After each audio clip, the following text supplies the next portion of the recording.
Want to learn how to draw portraits like a pro? Here's 5 steps that'll take you from portrait novice to portrait pro in 5 minutes. Stay tuned. Portrait Domination. All right, guys. Anthony Baxton here, Portrait Domination. The first step to dominating portraits is work on a toned surface. So you can either use grayscale or you can use some kind of toned paper, or you can do what I did here and just simply take your charcoal bag and get the pigment smeared all over the surface right before you begin. Step number 2, accurate line drawing. Next, you want to take your drawing tool and you want to map out the features of your subject. So you can start anywhere you like. A lot of times people like to start with the larger masses and work to the smaller ones. I personally start with the eyes in most portraits and work my way out. But the key here is just to get an accurate line drawing or placement of each feature, as you can see here in the study.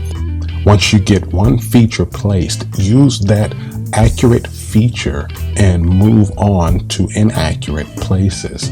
All right. Now, if this is a little foreign to you and you're not really familiar with drawing, you can pick up the Art of the Portrait or Pencil Portraits over at portraitdomination.com and we'll get you up to speed. Step number 3 is placement. Now, in this stage, we're going to go through and we're going to place tone. Now that we've accurately placed our line drawing, we want to go through and we want to accurately place our tone. So you can see that in the model's face here, I've started to place some tone in the nose area and along the eyes, and I've established a value pattern for this particular composition. Your values are going to be the gradations between white and black or light and dark. And always remember that once that value pattern is established, all you have to do from that point on is go through and see how one shade compares to the next on your subject and represent that exact same value pattern onto your rendering. This is the point when you should start to see some dimension or some of the 3D qualities of your rendering starting to come through. Step number 4 is the one step that I've had most students struggle with. Most people simply just do not understand this step. And step number 4 is the blending of the edges. That's right, I said blending of the edges, not just blending. Blending can consist of anything when someone tells you to blend. But what you have to understand is after you've established an accurate line drawing, you've placed your tones, and now you want to move into the blending stage, that the only thing that should ever be touched from this point on in your blending stage are the edges of those tones that you've placed. Assuming that you placed your tones accurately, hence the last stage, accurate placement of tone. And when you think about it, what are we actually doing when we quote unquote blend? We move the tone. So if you're not familiar with what tone, value, or edges are, you can always stop over at portraitdomination.com and check out the workshops, learning how to draw or pencil portraits. Those two will get you up to speed so that you know exactly what we're talking about here and you can dominate portraits forever. And the last step that I want to share with you today is possibly my favorite and the one that makes it all work. It's reiteration of our first few steps.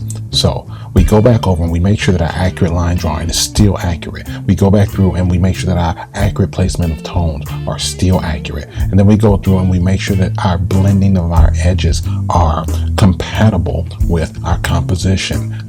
So we're just going back through and we're reiterating all of our prior steps so that we can make sure that in the end, our rendering is an accurate portrayal of the reality that's before us. As long as we have first conceptually understood what it was that we wanted to portray, and then secondly, we have communicated that thought effectively to our viewers, then we can consider this a successful portrait. And one successful portrait leads to another successful portrait and another successful portrait, and so on and so forth. And that's our goal as portrait artists, is to leave behind a full myriad of portrait masterpieces. So if you've enjoyed this brief overview of portraiture, please hit the subscribe button to stay up to speed with Portrait Domination.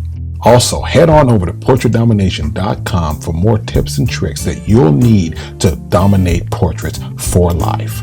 This is artist and fine art mentor Anthony Baxton from PortraitDomination.com signing off. Take care. Portrait Domination.